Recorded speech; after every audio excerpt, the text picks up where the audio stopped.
A very good afternoon, my dear students. I hope in the last class we have discussed about the poem The Dust of Snow and its question and answers and its glossary. So I hope you have understood the theme of the poem, and I hope that you can analyze the theme of this poem. So already we have discussed the question and answers of this poem. So today let us move to the next poem, that is Fire and Ice.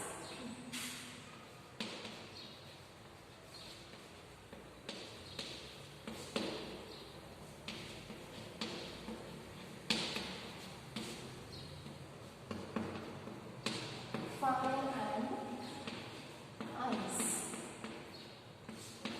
This poem is by Robert Frost.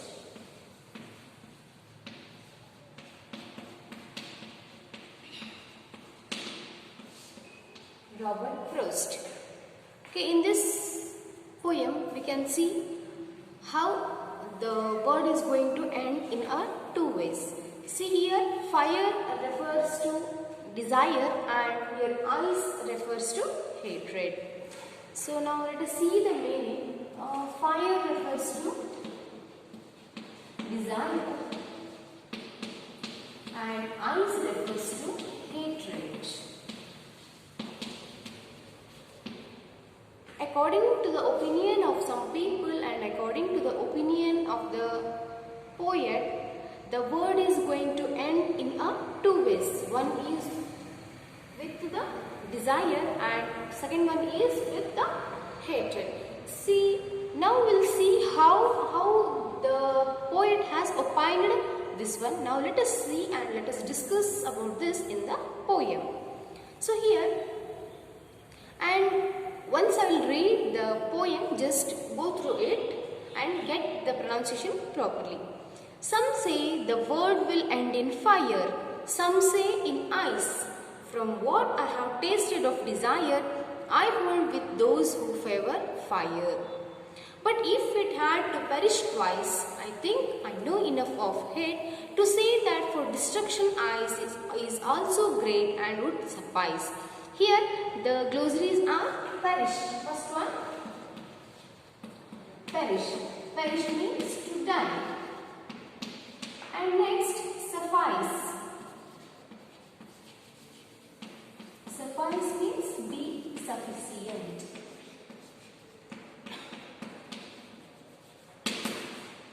Here, now let us see what is the theme of this poem. Some say the word will end in fire, some say in ice. Here, some refers to the people. Some refers to people. This is not the sentence is given here, that is not the opinion of the poet, that is opinion of the people, some people. Some say the word will end in fire. Here already you know that what is the meaning of fire here. Fire means desire.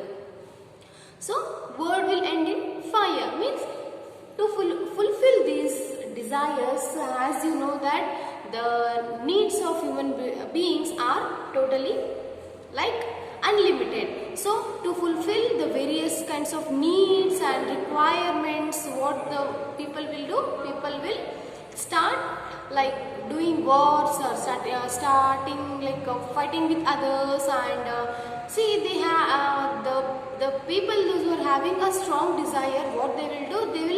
They are always ready to fight with others to fulfill their needs, whatever may be the situation.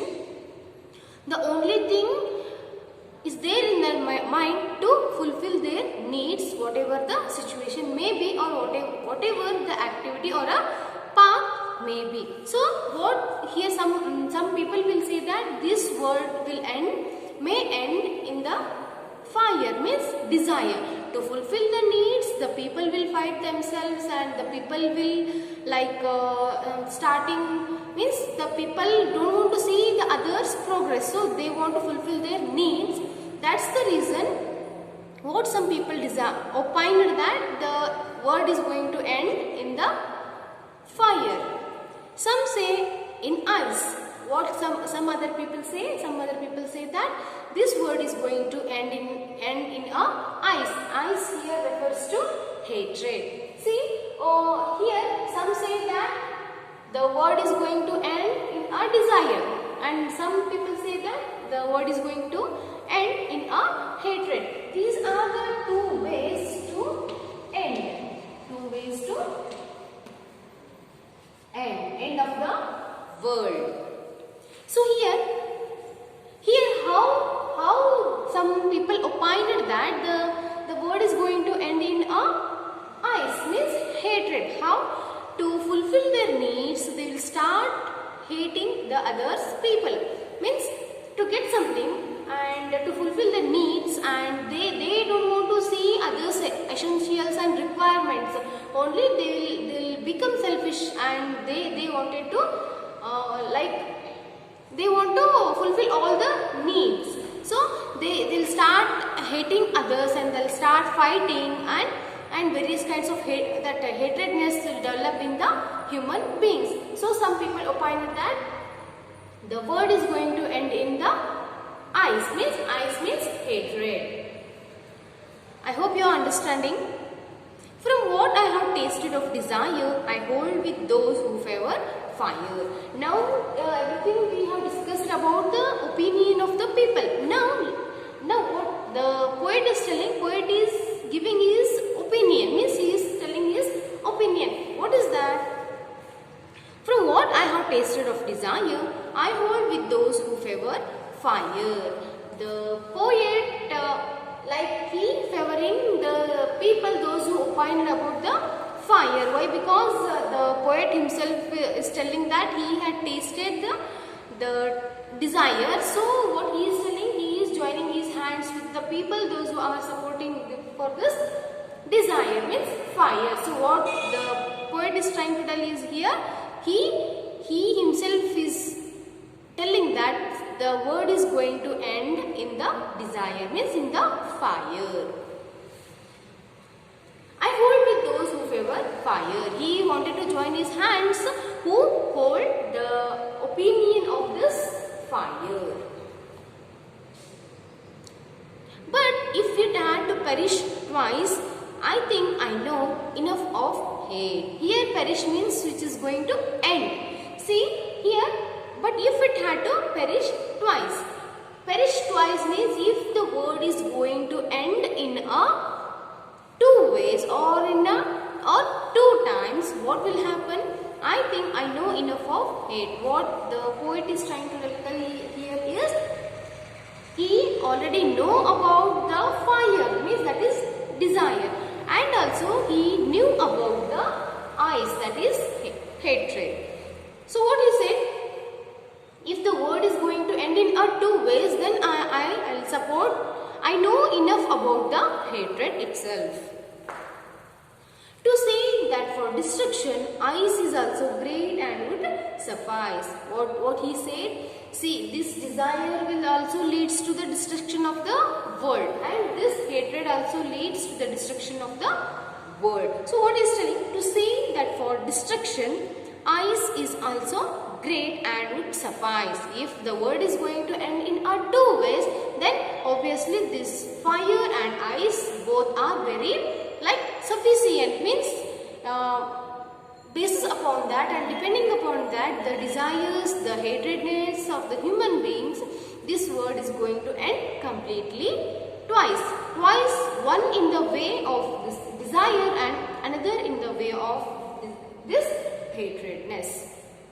So here is also great and would suffice. These two also leads for the destruction of the world. So what is the main theme of this poem is that we, the human being, should have the responsibility to love ourselves and also to love others. Means we should not try to overcome others, and we should support, and we should cooperate with the others to fulfill our requirements. Let others fulfill their requirements, and let we also fulfill our requirements. If we want, we should not have that kind of a mindset that if we want something, that we should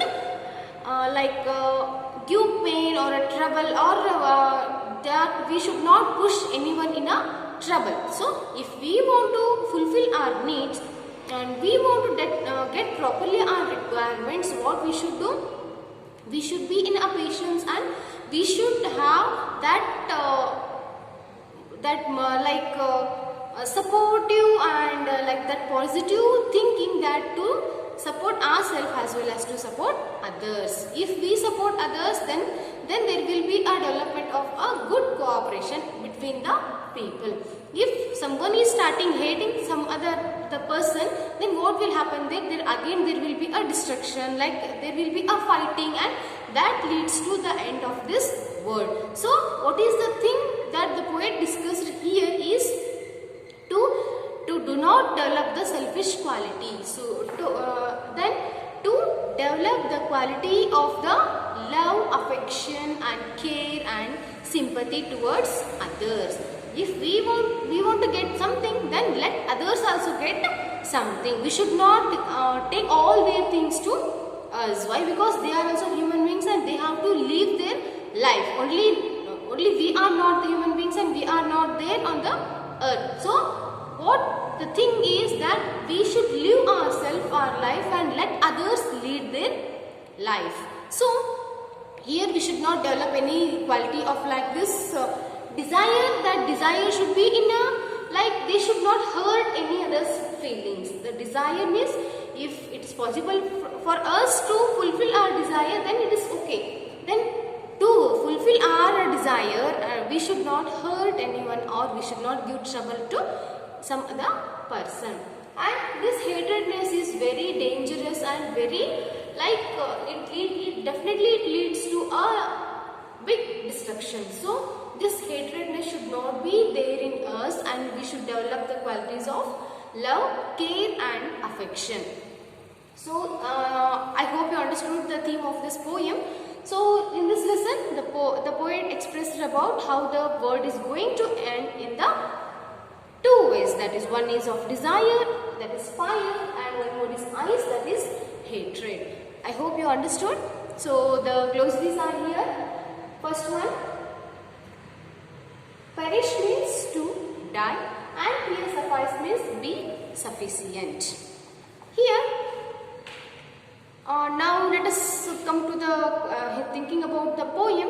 So do one thing, that just go read the poem once again, and if you not understand anything, just note it down and you can clear your doubts. And now we'll see the text exercise. First one, there are many ideas about how the world will end. Do you think the world will end someday? Have you ever thought what would happen if the sun got so hot that it burst, or grew colder and colder? What they have asked here? Depending upon keeping these things in the mind, what they have asked, they asked that, do you think that the world is going to end in some other day? Do you agree? So if the sun is bursting too much, then what will happen to the creatures who are living on the earth? If the sun is giving he started bursting on the earth, what will happen? Just imagine yourself. And again, what they have asked, when the moon is getting colder and colder and colder, means what will happen? Is it possible to us to live on the earth? It is impossible. If the sun is started bursting on the human beings, means not only human beings on the earth and on all the creatures who are living on the earth, is it possible to live? Is it possible to exist on this earth? Think it yourself and write your own answer for this question. Just think it yourself in a generally and just write it down. For frost, what do fire and ice stand for? Here are some ideas. Here, for frost, what do fire and ice stand for? As I explained here, fire stands on desire and ice stands on hatred. So here some ideas they have given, just go through it and just think over it why they have given these words and which words will suit again for this and this. This is also the, just imagine, just think and write down the answer. Next, what is the rhyme scheme of the poem? How does it help in bringing out the contrasting ideas in the poem? See here the poem. Now let us see the rhyme scheme of the poem. See here.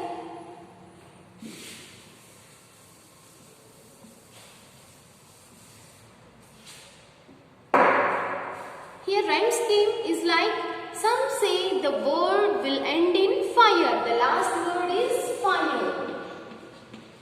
Next, some say in ice. From what I have tasted of desire, I hold with those who favor fire.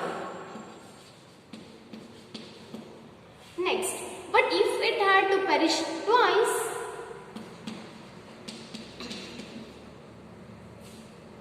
I think I know enough of hate to say that for destruction ice is also great and would suffice. See, by seeing the last words of the poem, we should find out the rhyming scheme here. See here, fire, ice, desire, fire again, twice, hate, ice, great, suffice. So here the words which are giving a similar meaning for, now let us see how we'll come to know the rhyme scheme of the poem. See here, fire, desire, fire again. So A. Here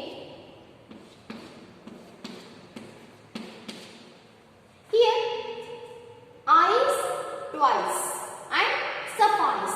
So we can name it as a B.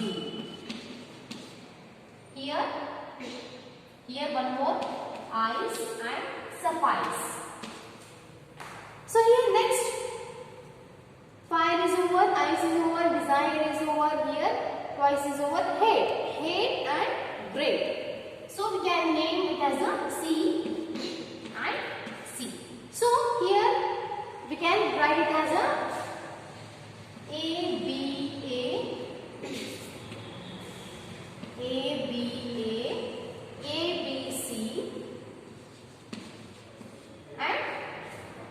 B, C and B. This is the rhyme scheme of this poem. So I hope you understood.